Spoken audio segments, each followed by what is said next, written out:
In the famine winter, my mother pulled cotton from a dead man's coat, tearfully made a jacket for me and my brother. My mother never played favorites, except this once. She gave me the fluffiest jacket. Your sister is frail. Dress warmly to survive the winter. My brother stood in the lamplight's shadow, silent. He never fought me for anything. That night, after mother fell asleep, she stood by the drafty bed and whispered to me, "Shuli, brother likes your jacket. Can you let him have it sometimes?" Though I was reluctant, I had to let him take it. Later, my brother wore that jacket and froze to death on the warmest winter night. He curled up in a corner of the woodshed, his body stiff as a stone. Mother rushed over like a madwoman. Trembling, she cut open the jacket with scissors. Clumps of willow catkins flew all over the yard in the cold wind. She held my brother's body, crying until she nearly fainted. "Why did you wear your sister's jacket? This jacket kills." Ah! I stood in the flying catkins, my blood frozen solid. She buried my brother's body beside father and little brother's graves. "Child, your father blames me for not protecting the last of our line. Remember, your life was given by your brother. Lie well for him." That same day, mother found the last bit of food in the house and wrote a line with charcoal under her feet. "There's not enough grain for two to survive winter. If I die, you can lie." When I looked up, mother had hanged herself from the roof beam. I held her body and cried until I fainted. The biting cold seeped into my bones. When I opened my eyes again, there was no musty smell of old clothes, but the familiar scent of gardenias. Sunlight streamed through the window onto the soft couch. Familiar scolding came from outside. "You servants remember this. Our Chung family lacks no silver, especially not in food. Leftover meat like this from last night. Throw it away, don't hoard it." You want to throw away meat? Absolutely not. That's life. That's meat I haven't seen in 2 lifetimes. Mother, what are you doing? This is meat. How can you just throw it away? In the famine winter, I didn't even dare drink an extra sip of rice water. Seeing this glistening braised pork in the bowl, my mouth watered with greed. I grabbed that piece of meat and bit down hard. It was a taste I hadn't had in 2 lifetimes. Mother was shocked by my behavior. She rushed over and snatched the meat from my hand. "Shuli, what's wrong with you? This is leftover meat meant for the dog's bowl. It's not edible." I put down the meat, tears in my eyes, and grabbed mother's wrist tightly, feeling her warmth through my fingertips. I finally dared to believe she was alive. I was alive too. I looked into her eyes and spoke each word clearly. "Mother, listen to me. In a month, a snow disaster will come. The snow will fall for 3 whole months. All the mountains and roads will be buried. Villagers will starve and freeze to death. Then, rice will be more precious than gold. Even with all our silver, it'll be useless." This child seems like a different person. Hearing this, everyone in the yard stared at me strangely. The young lady must be having nightmares, talking nonsense with her eyes open. "If you don't believe me now, it'll be too late when the snow falls." Mother's face changed, and she quickly dismissed the others. She dragged me inside. "If Shuli isn't lying, then the Chang family is in grave danger." "Shuli, is what you said true?" "Det, mother, I speak not a single false word." I sat on the edge of the bed and poured out all the tragedies of my past life. "After the snow disaster, there will be a 3-year famine. Then, refugees will rise everywhere. People will be starving mad. Uncle will lead them to loot our house. Hurry, take all the valuables. Leave not a grain of food. He'll even dash my brother to death in front of father. He'll lock us all in the woodshed and starve us. And that future top scholar he's so proud of is actually a complete hypocrite. He never valued me, a merchant's daughter. He only wanted our silver. During the famine, he sold me for 3 flatbreads just to feed his mistress's son." My father stood outside the door, trembling with rage. "That Zo boy treated you like this? And he calls himself a scholar. So shameless.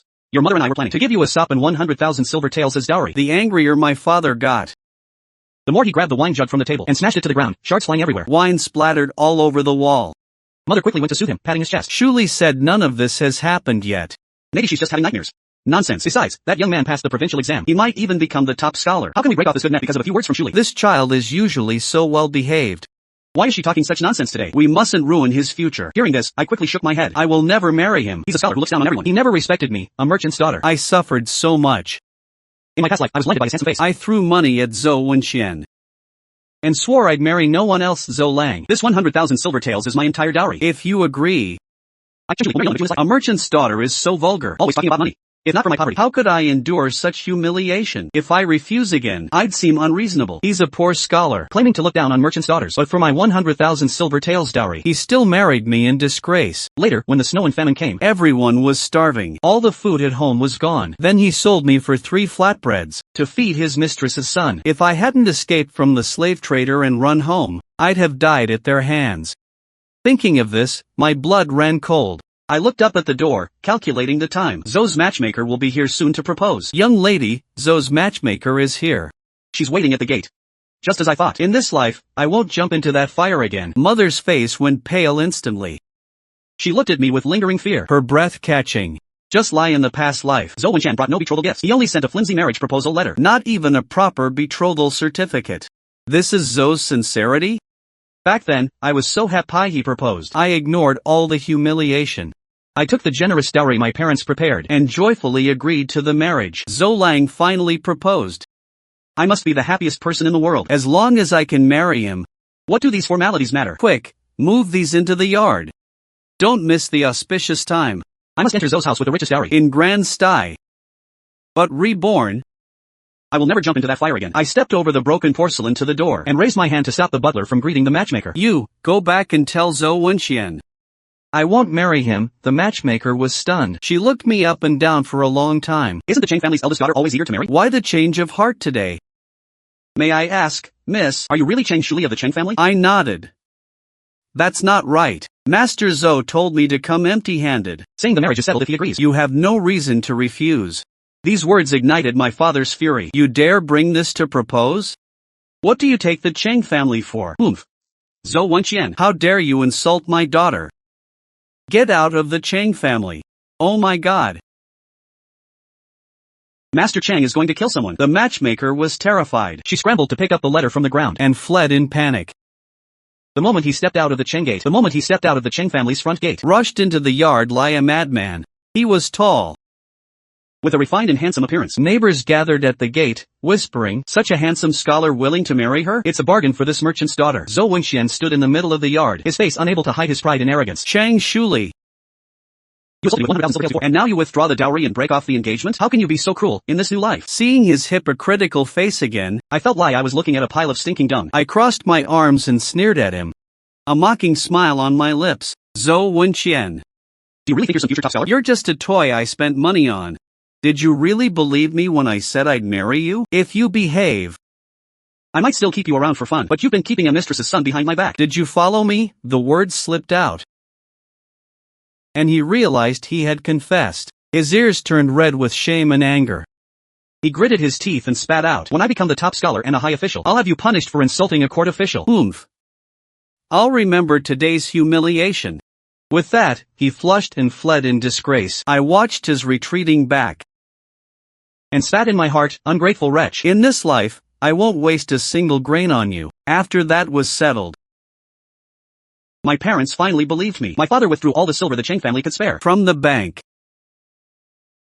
3 full carts of gold and silver, covered tightly with straw, were brought back to the mansion at night. The silver in the room piled up like a small mountain, glimmering in the candlelight. I stood in the center of the hall, looking at my parents and brother before me, and assigned tasks one by one. Father, mother, send people to buy rice flour and oil, the more, the better. Also, dry all kinds of meat over fire for storage. Collect all the dry goods you can, as much as possible. My brother, who had always loved me most, believed everything I said. He stood by, arms crossed, his eyes full of determination. I continued. Brother, anything for warmth.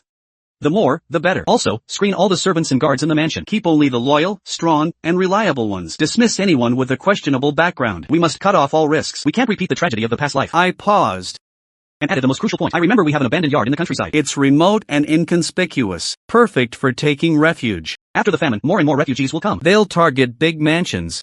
In the first month of the famine in my past life, our house was looted. I grabbed my father's wrist and instructed him word by word. Find some blacksmiths.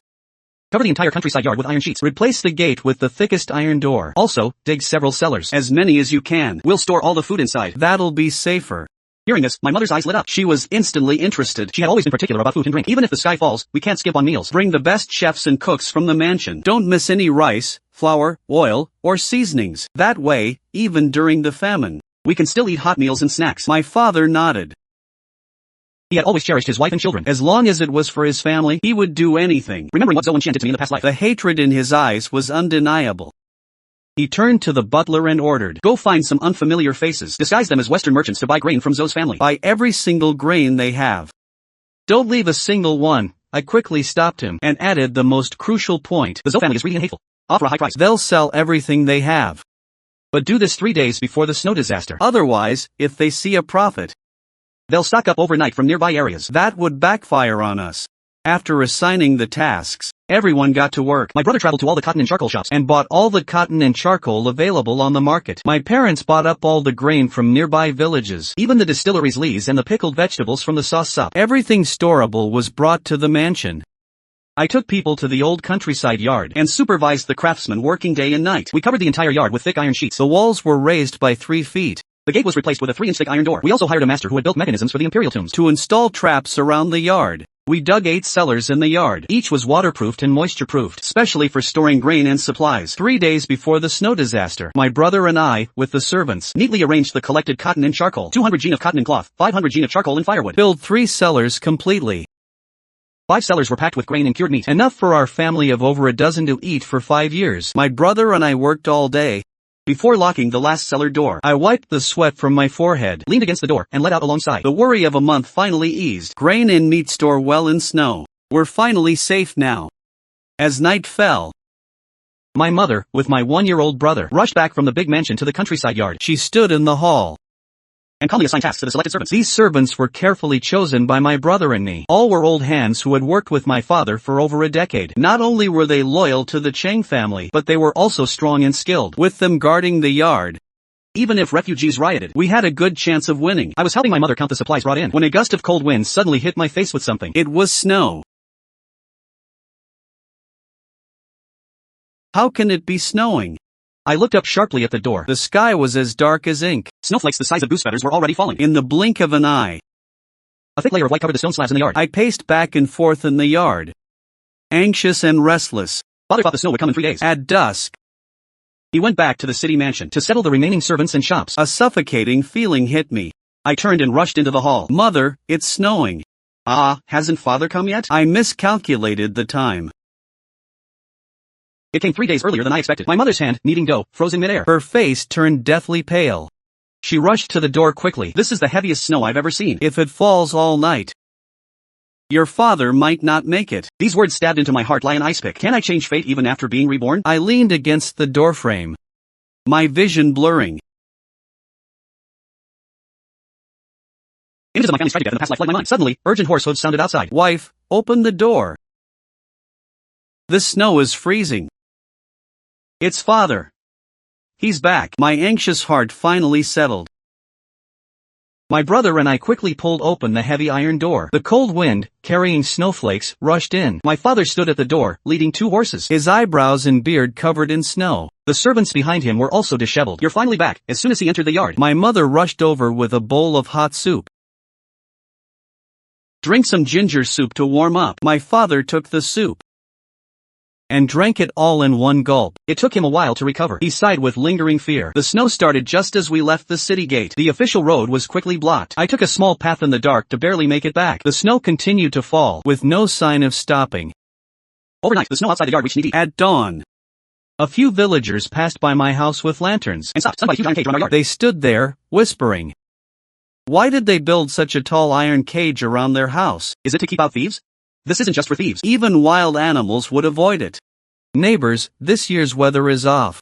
Yeah, it's not even October yet. Why is it snowing so heavily? As they talked, a thin figure pushed through from behind. It was my uncle, Chang Huili. He leaned against the iron net and poked his head in, a fake smile on his face. Chang, little brother. Why did you turn the old countryside house into this? What are you guarding against seeing my uncle? My father immediately tried to greet him warmly, but I pulled him back halfway. I grabbed his arm and whispered in his ear, my voice full of coldness. In the famine of the past life, it was uncle who led the refugees, looted our Chang mansion, and starved us to death. My mother coldly watched my uncle, locked outside by the iron cage, her face showing no surprise. She had long seen through his character. Of all the Chang brothers, you're the worst. On the surface, he's all smiles, but behind your back, he takes things and curses you to die. My mother was right. My uncle was both selfish and jealous, the complete opposite of my father's easygoing nature. He had never done a single honest thing in his life. He always used my father's name to take silver from our shops. Sometimes, when his gambling addiction flared, he'd use our shop's name to run up debts, and he lost 9 out of 10 bets. Our family had creditors at our door every few days. My father knew all about his deeds, but always turned a blind eye out of brotherly love. He thought, brothers are like hands and feet. It's just a little silver. No big deal. But my mother had had enough. Hearing that he would eventually kill our whole family, she wouldn't let my father open the door for him. She immediately called 2 servants and tied my father up from the door and brought him inside. My uncle saw this from outside the gate and jumped up in anger. He hurled insults into the yard. "Open the door, coward. Some man you are, letting a woman bot you around. Are you worthy of our dead mother? Without her raising you. Could you be where you are today? Ha, Shang Yuan. You're a beastly hypocrite."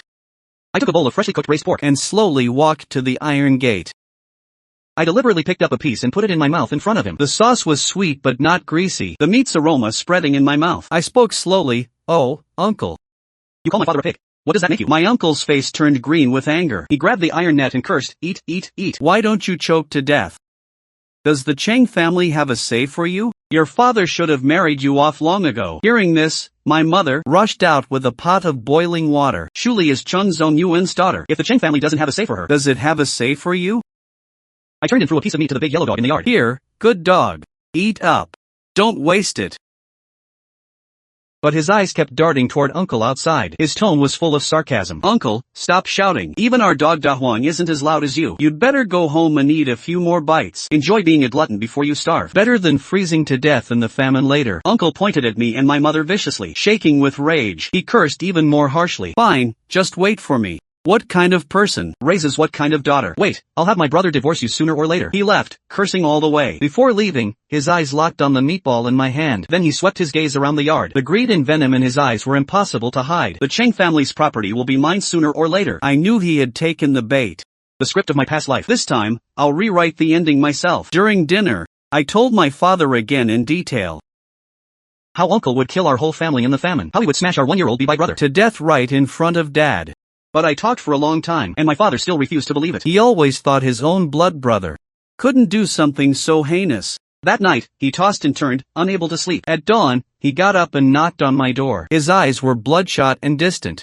"Is your uncle really as vicious as you say?" He couldn't eat or sleep in peace. He paced around the room, looking worried. "Sai, look, the snow disaster has already come. What will the villagers outside do? They'll starve and freeze to death. Our Cheng family took from the people. We should distribute grain to help them." My father, Cheng Zongyuan, lived up to his name. All his life, he was kind, righteous, and meddlesome. His kindness had no bounds. To discourage his saintly notion, I didn't waste any more words with him. I just dragged him up the watchtower in the yard. "Dad, look outside first. I had this built specially. You can see for miles around." The snow had just stopped for half a day. The village in the distance was already in chaos. We watched a group of starving refugees smash open the gate of a wealthy house. Sounds of fighting and crying drifted on the wind. In less than half an hour, that house fell silent. The grain in the yard was looted clean. The house was set on fire. My father stood on the watchtower, his face pale, unable to say a word. During the famine, people died in droves. When hungry, people did worse than animals. There was no humanity left, just chaos. Everyone was out to loot. They didn't just steal our grain. They didn't even spare my by brother. Dad thought they were pitiful. But what about them? They wished our Cheng family would disappear forever in this famine. After coming down from the watchtower, my father never mentioned opening the granary to help the villagers again. He finally understood. In this sudden disaster, showing misplaced kindness was pushing the whole family toward death. The snow had fallen for 3 days and 3 nights. When villagers passed by our gate, they exchanged news with each other. The main roads were all blocked, and the canal was frozen. No grain could be brought in. The grain shops in town were all closed. Meat prices had skyrocketed tenfold. Life was unbearable. Some who sensed something wrong had already closed their doors and hidden their food. But this was just the beginning. Back then, this blizzard lasted on and off for 3 whole months. In the first month, heavy snow sealed the mountains. Everyone sent to transport grain got trapped and died in the snow. The government's disaster relief grain never arrived. Everyone had limited food to survive. Roving bandits appeared everywhere, smashing doors, killing, looting homes. In the second month, the snow kept falling on and off. Everyone had already eaten all their remaining grain, burned all their firewood and charcoal. More and more people died of starvation and cold. In the third month, the heavy snow finally stopped, but most of the village houses were buried in snow. All the crops in the fields were frozen. The long famine and plague were just beginning.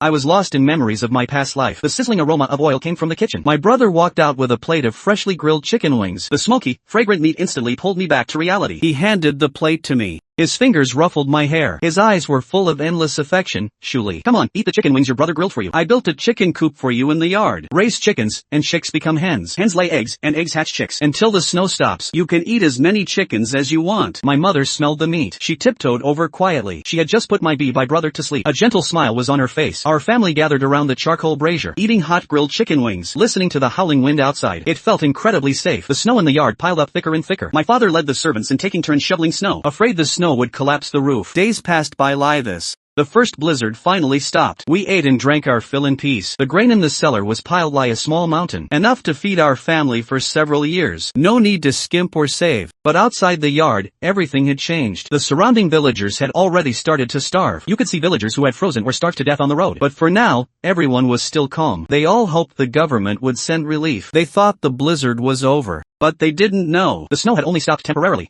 In a few days, an even bigger blizzard would return. The famine and plague brought by this snow disaster would torment us for 3 full years. One evening, we were sitting around the table having dinner. The big wolf dog in the yard suddenly started barking wildly. Voices rose and fell in the wind and snow. The voice was sharp and mean. I recognized it immediately. It was Zhou Wenxian, that scumbag. Open the door or not. Are you trying to kill your husband? Still with that self-righteous tone, as if him condescending to be my husband was a great blessing for me. I jumped up from the stool, walked to the gate and looked out. Zhou Wenxian stood outside the gate with a broken lantern. Not only did he come himself, but he brought his whole family. Even the mistress he kept outside. In the swirling snow, Lu Shiro was wrapped in a thin black robe, hiding behind Zhou Wenxian, swaying unsteadily. The lantern in her hand flickered, making her face look even more pitiful. A gust of wind hit, and she went limp, suddenly collapsed into Zhou Wenxian's arms. The man's face turned pale with worry. He quickly untied his own cloak and wrapped it around her. Shiro, you've suffered. Lu Shiro leaned into his arms. Her voice was sweet and tearful. As long as Zhou Lang is here, I'm not afraid of any storm. I stood behind the door, almost threw up my lunch. No wonder Zhou Wenxian's whole family was charmed by her. Indeed, birds of a feather flock together. Each one speaks more disgustingly than the last. Shenshur huddled in the wind and snow, shivering from the cold. She tugged at Zhou Wenxian's arm and screeched, "Son, didn't you say that Chang girl does whatever you say? Why hasn't she come to open the door for us yet?" She looked at the tightly shut iron gate, frozen by the wind and snow, both anxious and angry. Her words were full of malice. Before, she was begging to marry into the Zhou family. Now she's deliberately sulking and refusing. What kind of princess tantrum is this? Fine, we'll break off the engagement. See who will want you then. No matter how rich your Chang family is, no one will marry a woman who's been jilted. Then I'll see how your brother can hold his head up. Look at her scheming face. As if I care about this so-called reputation. But she doesn't think. If I really cared about reputation, why would I have chased after her son, throwing money at him? Now that I don't love him anymore, even if the Zhou family breaks off the engagement, even if Zhou Wenxian kneels and begs me, I wouldn't give him a second glance. Zhou Wenxian peered into the yard, saw the crack in the door. His tone hardened again. Shuli, I know you're angry with me. Today, I brought Shiro to apologize to you. When has Zhou Wenxian ever bowed his head to me? Now he's willing to lower himself. It's only because his family has no food and can't hold on any longer. That's when he remembers me, his fool. He held back his temper and continued to put on a show. My mother is an elder, after all. How can you let her freeze outside? Hurry up and invite her in. Tell your cook to make her some hot soup and rice. Coincidentally, it's not the time of famine. This old woman braved the heavy snow to find a slave trader. Zhou Wenxian sold me out, so his son could legitimately bring Lu Shiro into the house. Now my hatred for her is even deeper than for Zhou Wenxian. My mother heard the commotion outside, couldn't sit still any longer, put on a thick coat and came out to see. My father quickly stopped her. It's just chasing away a stray dog barking outside. Why bother my wife? With that, he led a few servants and rushed out. I followed, eager to watch the show. As soon as Zhou Wenxian saw me, his eyes lit up with excitement. Like a starving wolf seeing meat, he almost pounced on me. I crossed my arms, specially found a handsome servant to hold an umbrella for me, sat cross-legged on a grand chair, and coldly watched her act. She fell to her knees with a thud. Xiaosu pays respects to my father-in-law and my wife. If it weren't for this heavy snow blocking the mountains and my family lacking food and meat, I would never have come to bother you with my mother. The mistress behind him saw me. A contemptuous smile curled at the corner of her mouth. I didn't need to guess. Zhou Wenxian must have told her countless times about how I chased after him back then, to show off how popular he was. Zhou Wenxian braved the heavy snow to find this place. He must have suffered a lot on the way. Now his lips were cracked, his cheeks sunken, but even in such a sorry state, he still put on a superior air. I will surely top the imperial exams in the future. Then, when I serve the court and become a high official, I will remember my father-in-law's kindness for sheltering me in the snow. He's about to die and still doesn't know it. I held a bowl of freshly stewed chicken soup, took a big bite of a chicken leg and walked to the iron gate. Have you lost your mind? You're just a good-for-nothing with a facade. How did you get your provincial degree? Need I say more? And you still dream of being the top scholar? You'd better take your mistress and get lost. Suddenly, I remembered that in this life, I didn't marry him, so she never got my dowry of 102,000. Oh, right, haven't you redeemed your little lady yet? You came to me, waiting for my dowry money to redeem your lover, right? I advise you to give up that idea. Zhou Wenxian, hit where it hurt, instantly flew into a rage. He got up from the snow and started acting shameless. Anyway, we have nowhere to go. You can't just watch us die on your doorstep. He threatened to die on our doorstep. If word gets out, your Cheng family's reputation is ruined. I burst out laughing on the spot. You just die. And we lose our reputation? How is that such a bad deal? I waved my hand behind me. The servant who had collected grain from the Zhou family stepped forward, stood by the iron gate. The grain collector was you. Or did you arrange it on purpose? He finally realized. So this was all a trap. He looked at me with red eyes, his voice full of disbelief. Why did you want to harm me? Even if I was unfaithful, I never did anything to harm your Cheng family. How could you trick someone into stealing my family's grain? Making my Zhou family beg for rice and starve in this snow. You never treated me like this before. You know, that was before. I looked at him. My eyes were completely calm. I even took another big sip of chicken soup in front of him. In the icy snow, this iron door divided us into two worlds. Outside the door, he was starving, dragging his whole family, with no way out. Inside the door, I ate my fill every meal. Had pie with my family. Lu Shiro, standing behind him, finally sensed something wrong. Shinshir also finally reacted. She clutched her chest, but was still overwhelmed with rage. Damn it, Chung Shuli. Our family's grain was tricked away by his family's servant. Hey, how can you call it trickery? We just foresaw it and stockpiled grain. But when you sold us rice at the price of gold, why didn't you notice anything wrong? Zhou Wenxian helped her. The old woman looked at me with endless hatred in her eyes. Cheng Shuli, you remember this. From today on, I won't give you a second glance. Even if I starve to death, I'll never beg a single grain from you. With that, he really took his mother and his lover Lu Shiro and left without looking back. Their figures were quickly swallowed by the wind and snow, leaving no trace behind. I snorted coldly and turned back into the house. Saw the charcoal in the brazier burning brightly. The meat soup simmering on the stove bubbled away. The rich aroma of meat filled the whole room. My brother handed me a cup of freshly brewed hot tea. His fingertips gently tapped my forehead. His tone was a bit helpless. You just had to make him half dead with anger, didn't you? I took the hot tea, took a big sip. The warmth slid down my throat into my stomach, dispelling the chill I had caught. I'm just cutting off his hopes first. If he seeks his own death, he can't blame me for being ruthless. My father sat in the grand chair nearby. His brows were tightly furrowed. Zhou Wenxian is extremely petty. He holds grudges. This time, we cut off his lifeline. He probably won't let it go. I had already expected that when he was desperate, he would definitely go to Uncle for help. Those two are both full of bad ideas. Getting together is perfect for us to take them both out. In my past life, Chung Huili could always find out our family's secrets and precisely lead the refugees to where we hid our grain. Zhou Wenxian was the one behind it all. Those two had been in cahoots for a long time. One was greedy and addicted to gambling, the other hypocritical and vicious. A perfect pair of bad seeds. A few more days passed. The snow started falling on and off again. The famine outside was getting worse. More and more people were dying of cold and hunger on the roads. Rumors of people swapping children to eat had already started. Humanity, in the face of extreme hunger, shattered into pieces. Every day, refugees passed by our gate, their eyes staring at the yard. Lie wolves with red eyes. If it weren't for the thick iron sheets and iron door around the yard, they would have pounced already. I had the servants take shifts guarding day and night, never letting their weapons leave their hands, always on guard against a possible attack. One morning, just at dawn, the big wolf dog in the yard suddenly started barking fiercely. Its bark was full of aggression. I sprang out of bed instantly, grabbed the dagger I kept by my bedside, and rushed quickly to the gate. Outside the gate, a large crowd had gathered. All were gaunt and sallow, refugees with fierce looks in their eyes, holding axes and hoes. Every one of them looked like a reckless madman. Standing at the front was my uncle, Chung Huili. He held a stone in his hand. Spittle flying, he shouted at the refugees behind him. Inside lies my brother, Cheng Zongyuan. He's a famous wealthy merchant in the city. We're all about to starve to death. But this morning, they were eating fragrant meat buns. Gentlemen, if you can break this iron door today, we can grab all the grain and meat in his house. Then everyone will be saved. All the villagers will be saved too. Cheng Zongyuan, let's see if you open the door this time. His words were Liamet, instantly igniting the madness in the refugees' hearts. They shouted and raised their tools, smashing them against the iron door. The loud banging was deafening. Stones rained down on the iron fence. My father heard the noise and rushed out. Has my brother really brought people here? Seeing uncle standing outside the gate, his last shred of hope vanished. Cheng Huili, there is no longer any brotherly bond between us. Go. I'll pretend I never had a brother like you. Ha.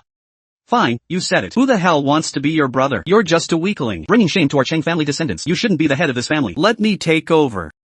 Then all the meat and grain inside will be mine. Just lie in my past life. With that, he raised the stone and smashed it hard against the iron door. Heroes, let's smash this iron shell. Once the iron shell is broken, we'll rush into the yard and grab everything. The snow will surely fall again. For the sake of your wives and children at home, for the lives of the whole village, charge. The refugees, incited by him, went completely mad. Every one of them charged forward with red eyes. Their axes struck the iron door again and again. Sparks flew everywhere, but they broke a dozen axes, and still couldn't pry open our iron door at all. This iron door was made by my father at great expense, 3 inches thick. Not even axes, let alone fire, could damage it. I moved a grand chair, sat in the yard, slowly added charcoal to the brazier, a cup of hot tea in my hand. Behind me stood a row of well-fed, strong servants. I took a moment to glance outside the door, and immediately saw several familiar faces in the crowd. All of them were the ones who led the charge into our house in my past life. I sneered inwardly. Heaven really is on my side. Even though I moved to a different place, the same people who harmed our Cheng family are still here. If you die here today, it's not unjust at all. After finishing my tea, I roasted a few oranges on the brazier. While peeling the orange skin, I deliberately raised my voice and said, "Listen up, everyone. The man leading you is named Chung Huili. He's my uncle. Actually, we're in cahoots. The reason he's doing this is to gather you all here and kill you, so he can steal your axes and strip off your new cotton coats to keep warm this winter." As soon as I said this, the banging on the door stopped instantly. The rioting refugees looked at each other. The madness in their eyes turned to hesitation and suspicion. But they had to stop anyway. Because just as I was speaking, my brother pressed the mechanism on the wall. The ground at the base of the fence slowly rose, revealing hundreds of poison arrows. The arrowheads glowed with a blue light. Lice snakes flicking their tongues, all aimed at the refugees outside. In this famine, there was one thing more important than food. That was weapons.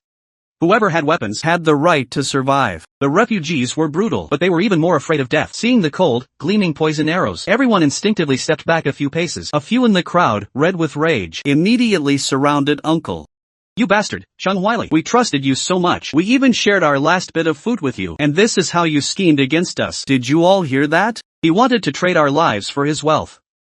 Kill him. Otherwise, I'll die today without understanding." I stroked the big yellow dog lying at my feet. Watched the drama unfolding outside with ease. Chung Huili was surrounded by the crowd. His face turned pale with fear. He fell to his knees with a thud, begging for mercy repeatedly. "Brothers, you've misunderstood me. Don't believe him. I'm just you. We have no food at home. You dare lie? We gave you our last rations. You colluded with rich merchants. You schemed against us, you traitor. Beat him to death." His defense was as flimsy as scrap paper. The enraged refugees wouldn't listen to a word he said. Uncle's screams drifted in with the wind and snow. In moments, there was silence. Seeing this, I felt not a single ripple in my heart. With a loyal and reliable younger brother lie my father. If he'd just stayed in his place, he'd have had a life free from worry. But he was blinded by jealousy. He was desperate to rule our Cheng family. Even without this famine, he'd have destroyed himself eventually, and destroyed our whole family. After Uncle died, the refugees' anger cooled, and they decided to leave. But it was already too late. I nodded at my brother. He raised his hand and pressed the trap's trigger. In an instant, hundreds of poison arrows flew out in a dense swarm. The sound of them cutting through the air shattered the snowy silence. They were all the rioters who killed my family in my past life. In this life, I'm ridding the world of evil. I finished them off early. It was a good deed for the surrounding villagers. Father stood at the door, trembling with rage. He finally fully believed what I'd said. In this famine, being soft-hearted means pushing the whole family to their deaths. The servants opened the iron gate, quickly cleaned up the mess at the entrance, and spread lime in the snow to disinfect, reinforced the outer defenses. After this battle, the surrounding refugees no longer dared to target our home. We finally had a period of peaceful days. The snow continued to fall intermittently, but the courtyard was warm and cozy. Every day, there were hot meals. The pastry chef made us all sorts of treats. The chickens my brother raised started laying eggs. My little brother grew day by day. Babbling, he could call out sister. Our family gathered around the charcoal brazier. Life was stable and secure. That day, my father held my just awakened little brother, playfully amusing him. He looked up at my mother. "Wife, let's give our youngest son a nickname. May this wind and snow pass quickly. How about the nickname Ponching?" My mother smiled and shook her head. No, that name is too delicate. It sounds like a girl's name. How about Tuanzi instead? Round and whole, a united family, ha. The name Tuanzi is quite fitting. My brother sat to the side, nearly spitting out his hot tea. Tuanzi sounds even more like a girl's name. Father's Ponching at least has some meaning. Your Tuanzi is too direct, ha. Our family burst into laughter together. Outside, heavy snow fell, the world freezing. Inside, it was warm. After a few rounds of wine, my mother wiped the tears from her eyes, her voice full of emotion. "Thanks to our daughter, our family can be together every day. Shuli, think about it.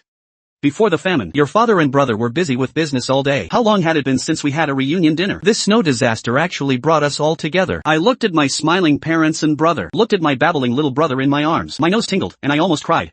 It was wonderful. In this life, they were all still here. Our family was whole and united. We would never be separated again. The snow fell on and off for nearly 2 months. Finally, that day, the thick clouds parted. A golden ray of light streamed in from the roof. It was the long-missed sun. Sunlight fell on the snow. It was so bright it was hard to keep your eyes open. People in the courtyard cheered. The sun is finally out. I stretched in the warm room, just about to go to the courtyard to soak up some sun. A maidservant rushed in hurriedly. "Come quick, a physician is saving someone." "Saving someone? So what? What's there to see?" "But, the person being saved is Zhou Wenqian." Those words hit me like a thunderbolt. The orange in my hand fell to the ground. I rushed to the door, looked out through the iron gate. Sure enough, outside the yard, a handsome physician took off his coat and covered Zhou Wenxian with it. 2 months without seeing him. He was nothing but skin and bones. I wondered why he'd fainted at our door. At least it couldn't be on the physician's way. He held silver needles in his hand, focused on giving Zhou Wenxian emergency acupuncture. The man looked lean. His face showed some fatigue, but his eyes held a compassionate aura. Seeing Zhou Wenxian was starving to death, he directly cut his palm with a needle and fed his blood, drop by drop, into that scumbag's mouth. Open your mouth, sir. I stood behind the iron gate. Startled, the orange fell from my hand. What kind of living bodhisattva was this? Using his blood to save the scoundrel. I couldn't hold back anymore. Ignoring the servant's attempts to stop me, I opened the iron gate and rushed out. Stop!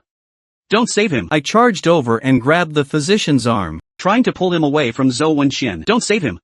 Let him die. But the moment I reached out, I suddenly noticed, hanging from this living bodhisattva's waist was a gleaming golden token, engraved with the royal dragon pattern, and the imperial surname of the Long Kingdom's royal family. And the imperial surname. Miss, what is the meaning of this? He's the son of heaven. No.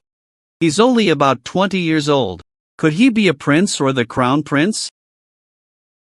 I suddenly remembered. In my past life, the emperor did send his most valued third prince, the current crown prince, south to oversee disaster relief. But I died too early. Never got to see the crown prince's arrival. I never expected this physician, who cut himself to save someone, was actually the crown prince, Ji Jingyao. He wasn't angry that I grabbed his arm. He just slowly stood up. In his every move, he carried an imperial aura that made people dare not look directly at him. Miss, why do you stop a healer from saving a life? This dignified and unyielding manner. He was indeed of royal blood. I quickly withdrew my hand and gave him a proper bow, forcing a polite smile onto my face. Your Highness, no, physician. I was rude just now. How about coming to my home for a meal? Then you can come back and save him. It's almost lunchtime. I'll set another place for you. He looked down at the barely breathing man on the ground, then looked at me. A faint smile curled at the corner of his mouth. In that case, I shall gladly accept your kind offer. His identity was unfathomable. I absolutely couldn't rashly stop him from saving someone. If I was charged with letting someone die, the Chung family would be finished. You're too kind, sir. Please, come inside and warm up. I invited him into the courtyard, had the cook prepare a table of hot food, and entertained him well. He didn't refuse, ate his meal quietly, drank a cup of hot tea, then got up and went out to continue giving Zhou Wenxian acupuncture. In no time at all, Zhou Wenxian actually woke up, seeing me there too. He acted like he'd found his last lifeline. Wife, my good wife.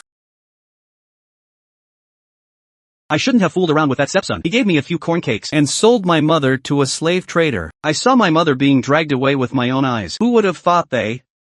Speaking of his pain, Zhou Wenxian was crying his eyes out. He knelt on the ground and crawled forward 2 steps, reached out and grabbed the hem of my clothes. It's my fault, wife. Please save me. If you're not satisfied, I'll go tie up that stepson and let you beat and scold him. Just give me something to eat. Father, Zhou Wenxian, can't you have some backbone? Who was it that said they'd never eat a single grain from the Cheng family? You must be mistaken, wife. Those words don't sound like they came from a human. They came from a dog. Not me. Not me. He still seemed to cling to a sliver of hope, pointed at Ji Jingyao, who was putting away his needles. A smug smile spread across his face. He's the physician you found to save me, right? I knew you'd bring me good luck, wife. As long as I'm with you, I have good fortune. I was so angry I laughed on the spot. Spit at him fiercely. If you dare call me that again, I'll throw you out right now. Wife. Miss Cheng. Miss Cheng. He was so scared he shrank his neck and quickly corrected himself. I ignored him, turned and walked over to Ji Jingyao, put on a dignified and polite demeanor, in a voice only the two of us could hear. I said, word by word, Your Highness, this Zhou Wenxian is the one who colluded with Cheng Huaili, the culprit who delayed your disaster relief. It's him. That's right. It's him. He deliberately gave the wrong directions to the grain transport team. The suffering in my past life wasn't for nothing. Thank goodness I have a good memory. I clearly remember. When I was starving at Zhou Wenxian's house, I saw Uncle Cheng Huaili coming to see Zhou Wenxian late at night many times. The two of them would whisper behind closed doors. They had been in cahoots for a long time. It's only because I've lived a second life that I slowly figured out the ins and outs of it. No wonder in my past life, Cheng Huaili could always find out our family's secrets. It must have been Zhou Wenxian telling him everything about our family. They conspired to destroy our Cheng family and take over all our property. Zhou Wenxian plotted behind the scenes. Cheng Huaili charged ahead. The two of them were partners in crime, doing all sorts of evil. And in my past life, when the crown prince led the relief to himself, not only did they get lost in the snowy mountains, they even encountered refugee bandits, thus delaying the best time for disaster relief. Thinking back now, it was all Zhou Wenxian's doing. To curry favor with my uncle, he deliberately gave the wrong directions to the relief team, while Zhou Wenxian was unconscious. I had already briefly verified all the clues with the crown prince. He admitted it himself. A scholar did point out a shortcut, but it turned out to be a dead end. We were trapped for over 10 days. More than half of my attendants died. If I weren't lucky, I wouldn't have survived either. And that guide's appearance matches Zhou Wenxian exactly. Ji Jingyao's face instantly turned cold. The compassion and gentleness he showed while saving someone vanished, replaced by a murderous imperial aura. Zhou Wenqian, do you know your crime? Sir, spare me. I confess my crime.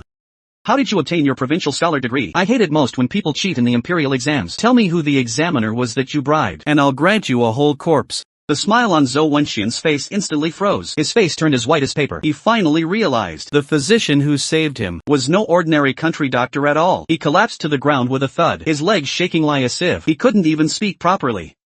No, please, I'll confess everything. Please, Your Highness, spare my life. Ha ha ha. Don't come near me. After that day, Ji Jingyao stayed in our countryside courtyard. His attendants and secret guards for disaster relief also found their way here one by one. The small courtyard became the disaster relief command center for the area. Zhou Wenqian was taken by the crown prince's guards that very day and locked in the woodshed to beg for his life. He confessed everything he knew, not only the details of his exam cheating and bribing the examiners, but also his collusion with Cheng Huili, all the evidence of inciting refugees, robbing wealthy families, and deliberately misdirecting the relief team. Following his confession, the crown prince sent out secret guards that very night. They rounded up all the examiners he had colluded with in the surrounding prefectures and the corrupt gentry who had taken advantage of the disaster. My father watched the crown prince's decisive actions. His heart was filled with awe. A bodhisattva's heart, yet clear on right and wrong. He will surely be a wise ruler in the future. The snow continued to fall intermittently. The famine outside was still severe. Every day, desperate refugees collapsed in the snow, never to get up again. The crown prince looked at the tragic scene outside, frowning with worry all day. The relief grain was blocked outside the snowy mountains and couldn't be brought in. The meager supplies on hand wouldn't last much longer. Seeing him so troubled, I couldn't hold back in the end. I knocked on his door. Miss Chung, it's so late. Aren't you asleep? Is something the matter? I have an idea. I'm not sure if I should speak. I once went to a disaster area with my father. I saw the people there displaced and starving everywhere. It was hard to bear. I walked to the table, pointed at the map spread out before him, and spoke the plan I had thought about for a long time, word by word. Your Highness, with limited grain, we can't distribute it indiscriminately. Otherwise, it will be looted within 3 days. We need to prioritize emergency relief first. Save the elderly, women, and children. Set up fixed points to distribute porridge daily. Ensure they can survive. Ji Jingyao's eyes lit up instantly. He leaned forward slightly, motioning for me to continue. Able-bodied laborers shouldn't get fry grained. Use work for relief instead. Have them clear the snow from the main roads. Dredge the frozen rivers. Repair the houses collapsed by the heavy snow. The more work they do, the more grain they get. More work, more reward. This way, it solves the grain shortage problem, gives the refugees something meaningful to do, prevents them from gathering and causing trouble, and clears the main roads quickly, so the relief grain from outside can be brought in sooner. 3 birds with 1 stone.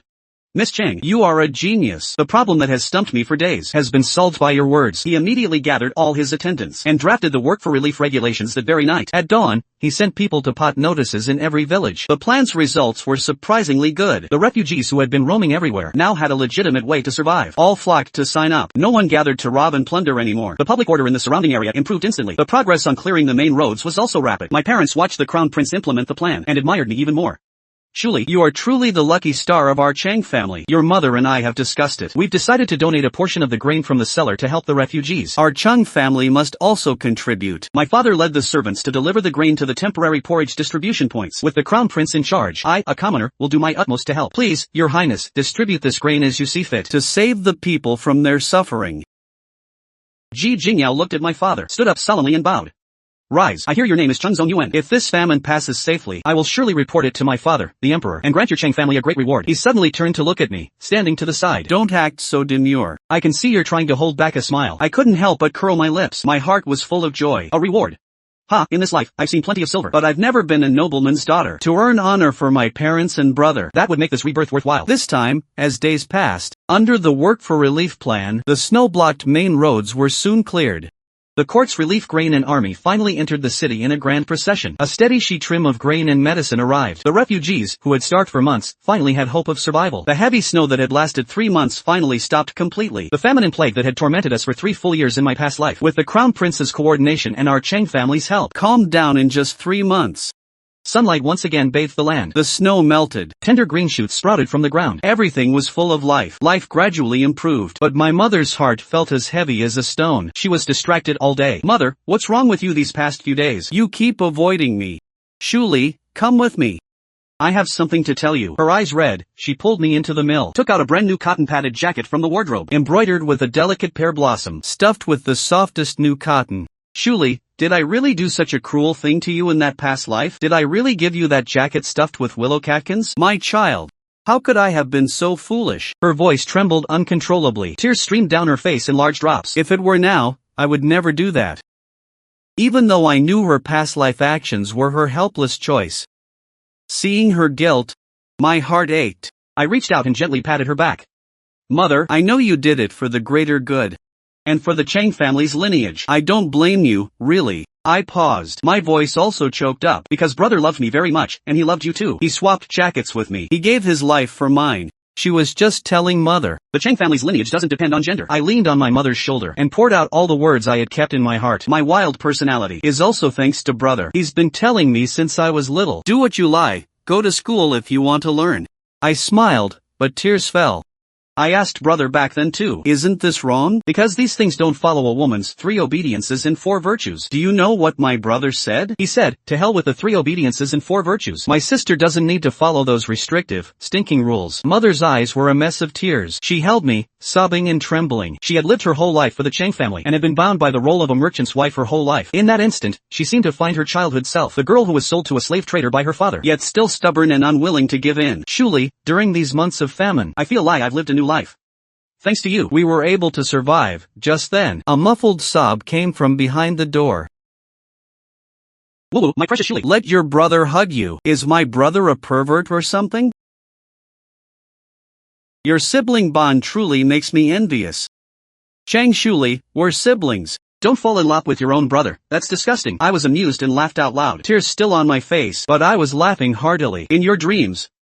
It's wonderful. My family is all standing right here in front of me. I bowed slightly to them and waved my hand with a smile. My emotional moment with mother is over. Come on, let's go eat. Our Cheng family still has plenty of great times ahead. Ji Jingyao stayed in the disaster area for another month. After arranging all the relief matters, he decided to return to the capital. Before leaving, he came to find me specifically, standing under the pear tree in the courtyard, sunlight filtering through the branches onto him. He looked at me, his eyes full of sincerity. Chang Shuli, would you like to return to the capital with me? I was stunned for a moment, then smiled and shook my head. Your Highness, I was born into a merchant family and raised in the marketplace. The high walls and grand courtyards of the capital are not for me. I just want to stay with my family and lie a peaceful life on this land. He didn't insist, just nodded. The admiration in his eyes deepened. Very well. I respect your choice. I will always keep a place for you in the capital. He took off the gleaming golden token from his waist and handed it to me. If you ever face any difficulties, just bring this token to the capital and find me. I took it with both hands and bowed to him solemnly, thanking him for his kindness. The crown prince's procession back to the capital departed grandly. Our family's life also returned to normal. But it was already worlds apart from my past life. A few months later, the imperial decree from the capital arrived. His Majesty, grateful for the Chang family's contributions to disaster relief, specially appoints Chung Zongyuan as a 5th-rank honorary official. Though it was an honorary title, it lifted our Chang family from the status of merchants, granted my brother a hereditary salt transport license, taking our family business to the next level. The most surprising thing was, the emperor even granted me the title of a 7th-rank lady of grace, and allowed me to bow to no official. He also rewarded me with countless gold, silver, and silks. The entire county was in an uproar. No one ever expected that the merchant's daughter who once chased after Zhou Wenxian would become a titled lady of the court. Those who once mocked me for chasing Zhou Wenxian now have to treat me with utmost respect. As for Zhou Wenxian, he was escorted back to the capital and charged with multiple crimes. He was sentenced to execution after autumn. The examiners who colluded with him were all dismissed and investigated. They ended up having their property confiscated and being exiled. His cherished dream of being the top scholar ultimately came to nothing. As for Lu Shiro, just a few days before Zhou Wenxian was arrested for 2 corn cakes, she sold the critically ill Shinshir to a slave trader. Later, she herself was sold several times by traffickers. She eventually died in a famine, with no one even to bury her. Days passed one after another, and in the blink of an eye, 5 years went by. The Cheng family's business grew bigger and bigger, becoming the largest merchant in several surrounding counties. Yet no one dared to say we merchants were lowly anymore. My brother married the daughter of the neighboring county magistrate. My sister-in-law is gentle and virtuous, and she and my brother are deeply in law. She treats me like her own sister. The next year, she gave birth to a chubby little nephew. My mother no longer had to be trapped in the back courtyard, scheming over trivial matters. She used the silver my father gave her to open an embroidery workshop. She took in many orphan girls who lost their families in the famine, teaching them embroidery skills so they could survive on their own craft. She lived the life she wanted. My father remained the kind-hearted old man, but he no longer gave out charity blindly. He opened a granary in the county, distributing grain during famine years, and storing grain in bumper years to prepare for shortages. He became a great benefactor praised by everyone for miles around. Mr. Chang, thanks to you, we feel secure. Taking from the people, using it for the people, that is the right path. My little brother Tuanzi also grew up healthy, becoming a mischievous little rascal, but he only listens to me. He follows me around every day, calling sister this and sister that. I sent him to the best private school. He's not hypocritical like Zhou Wenxian. He's a truly promising student. The teacher says he will surely pass the imperial exams in the future. And I didn't trap myself in lop lie in my past life. Nor did I, as others expected, marry into a high-ranking family with my title. I opened a girls' private school in the county, taking in girls who wanted to study. I taught them reading, writing, arithmetic, and bookkeeping, so they wouldn't have to rely on men, and could survive on their own abilities. Occasionally, the crown prince would write to ask how I was doing. From time to time, he would also travel south to visit me, but he never again mentioned me returning to the capital with him. Cheng Shuli, you've run this private school quite well. I've heard about it even in the capital. Your Highness flatters me. I just wanted to do something practical. Though the capital's high walls are stable, they're not as spry as your small courtyard. I envy you. We became confidants who talked about everything. She was the lofty heir to the throne, and I was a merchant's daughter from the countryside. Yet we shared an understanding others couldn't grasp. Another winter month arrived, and snow began to fall from the sky. Snowflakes as big as goose feathers drifted down. But there was none of the chill from that year's snow disaster. Our family gathered in the warm room, with meat soup bubbling in the copper pot, filling the house with meaty aroma and laughter. I leaned by the window, holding a pear blossom wood hairpin my brother carved for me, watching the snow flying outside, and couldn't help but smile. In my past life, I died in that famine winter month, with my family ruined and a bad end. In this life, I was reborn before the snow disaster, and with memories of the past, I rewrote my family's fate. My brother came over with a cup of hot wine, and followed my gaze out the window. What are you thinking about? So lost in thought? The wine's gone cold. I'm thinking, our family being together like this feels like a dream. Silly girl. This isn't a dream. This is the Chang family's blessing. Silly girl, from now on, every year, we'll be together like this, a full reunion. Promise, no one leaves first. The Chang family's good days have just begun. Outside the window, the snow kept falling, while the charcoal fire in the room burned brightly. The warm flames reflected on each of our smiling faces. I know, in this life, I will never experience the desperate famine again. Winter month, the Chang family's good days are still long ahead.